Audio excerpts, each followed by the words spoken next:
এবার মজার ঘটনাটা হয়েছে, এবার আমার ঈদে যেহেতু প্রায় 2 মাস ধরে শুটিং চলছিল, তো একটা শুটিংয়ে আমি দিঘিকে আর দিঘির বাবাকে আমি মডেল করেছিলাম, সুব্রত দাদা এবং দিঘিকে। তো শুটিং করতে আসার পর আমি জানতে পেরেছি, না ও আমার বলছে, দাদা আমার একটা সিনেমা রিলিজ পাবে, তুমি আমাকে একটা শাড়ি ডিজাইন করে দিবা সেই সিনেমা পড়ার জন্য আর কি। আমি ঠিক আছে, কি ডিটেল আছে দিস। তা আমি ওদিন জানতে পারলাম ওর একটা জনম জনম গান বোধ হয় এরই মধ্যে প্রচুর ভাইরাল হয়ে গেছে, আমার কোনো খোঁজ নেই, কারণ আমি তো চরম ব্যস্ত এইসব কাজে। পরেও আবার শুটিংয়ের সময় গানটা চালালো, খুবই সুন্দর রোমান্টিক একটা গান, জনম জনম গানটা খুবই সুন্দর, এবং ওর সাথে আছে সিয়াম, বুবলি আছে। তো ওদিন জানতে পারলাম যে ওর সিনেমা ঈদে রিলিজ পাচ্ছে। আচ্ছা গেল, এরপর আমি সজল আর মিলা, লাখ সুন্দরী মিলা, ও আমেরিকা থেকেই ফোন করলো, প্রতি 2-3 বছরই আমার বলছিল শুটিং করবো, সময় দিতে পারি না। তো এই বছর ফোন করে আসছে, 10 দিন আগে ফোন করেছে, আমি তো 10 তারিখে আসবো, তুমি তো আমার শুটিং করাবে এবার। আর সজল আর মিলার একসাথে শ্যুট করা খুবই শখ, ওরা খুব ভালো ফ্রেন্ড। তো ওরা আসলে 2005-07 দিকে আমার প্রচুর কাজ করতো। এখন তো সজল নায়ক আসে, তখন ছোট্ট ছিল, মডেল ছিল। তো এরকম তো রাষ্ট্র শুটিং, তার মধ্যে জানতে পারলাম যে সজলেরও সিনেমা আসছে জিন 3। তা আমি ভাই, হ্যাঁ, তখন সজল বললো, তো তুমি আমার দিঘিরে একসাথে করলা না কেন? আমি তো জানি না, আমি তো আলাদা আলাদা শুটে ডেকেছি। তো এটা আরো কিছু সিনেমা হয়তো আসছে। তা আমি যারা বিনোদন, অনেক হয়তো ভাবছেন যে ঈদ কি করবে। সানবিট সব দিবে সামাল। সানবিট ম্যাজিক প্রেস ডিশওয়াশিং এর মাথা ঘোরানো সলিউশন।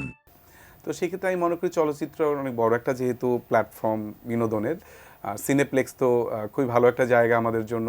তোমার চোখে চোখ পড়তেই গানটি লিখেছেন মারুফ আহমেদ এবং সুর করেছেন আমাদের সবার প্রিয় সুর সম্রাট বলতে পারে আমাদের উজ্জ্বল সিনহা।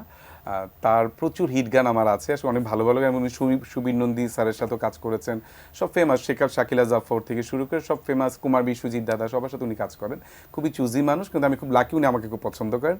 তো এই গানটি আসলে তোমার চোখে চোখ পড়তেই মারুফ আহমেদের লেখা, ওনার সুর এবং সঙ্গীত, এবং গানটির সাথে ডুয়েট গেছেন কোনাল। খুবই মিষ্টি একটা গান, এবং এই গানটি আসলে এরই মধ্যে মিলা এবং আমাদের সানজু জন, এই দুজন মিলে এটার মিউজিক ভিডিওটি তৈরি হয়েছে।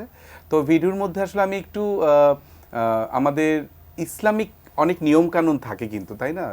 অনেকে আমাকে বলেন যে আপনি পূজাটাকে যত সুন্দর করে দেখান, ঈদটাকে আপনি দেখান সবসময় ফ্যাশনেবল করে। তা আমি আসলে এই গানটা আমার জন্য ওইরকম একটা কনসেপ্টই করা, যেখানে আমি আসলে চেষ্টা করেছি, আমি তো আসলে অত নিয়ম জানি না, কিন্তু যারা শুটিংয়ে ছিলেন তাদের কাছ থেকে কিছুটা আইডিয়া বা আরও কিছু হোমওয়ার্ক করিয়ে আমি স্ক্রিপ্টিংটা করেছিলাম, আমারই স্ক্রিপ্টে করা, এবং খুবই মিষ্টি একটা গান, প্রেমের একটা গান।